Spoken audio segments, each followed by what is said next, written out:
প্রথম জ্বর আসতে পরে মানে ফার্মেসি থেকে আনি ওষুধ খাওয়াইতাম, এরকম 15 দিন হয়ে গেছে গা।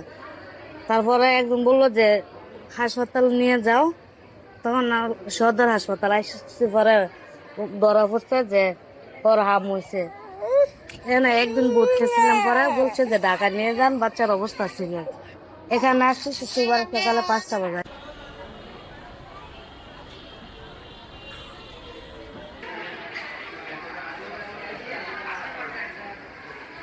নর্মালি জ্বর আসছিল, তারপর আমরা নরসিংদীতে ডক্টর দেখানোর পর অ্যান্টিবায়োটিক দেয়, খাওয়ানোর পর জ্বর সাইরা সাইরা আসতো।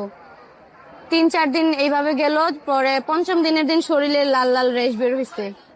তখন আর কি আমরা দেরি না করে বুঝতে পারছি হাম। তো ঢাকা মেডিকেল আসছে, ওইখান থেকে দেখা ওরাও নিশ্চিত হয়ে পরে আমাদেরকে এখানে রেফার করছে, ডিএনসিসি তে রেফার করছে। এখানে আসার পর ডক্টর দেখছে, স্যালাইন দিছে, তারপর ওর ট্রিটমেন্ট শুরু করছে। এখন আলহামদুলিল্লাহ আগের চেয়ে অনেকটা ভালো।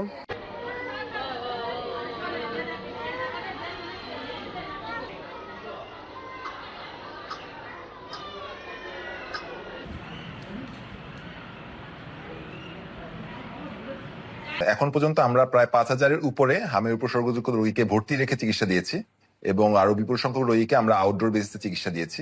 আর বর্তমানে এখন পর্যন্ত আমাদের হাসপাতালে 25 জন রোগী মৃত্যুবরণ করেছেন। আর যে রোগীগুলো মারা যাচ্ছেন তাদের বেশিরভাগই আসলে মারা যাচ্ছেন হাম পরবর্তী যে নিউমোনিয়া, সিভিয়ার নিউমোনিয়া, শ্বাসকষ্ট জনিত কারণে মারা যাচ্ছেন।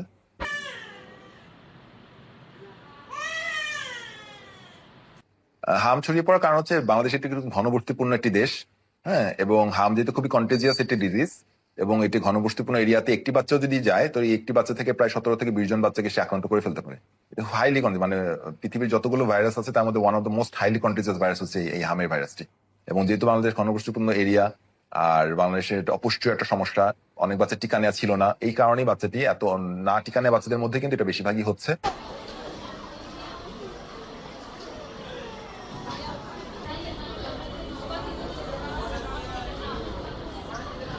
If you like this video, then like, share and subscribe to Mirror Now.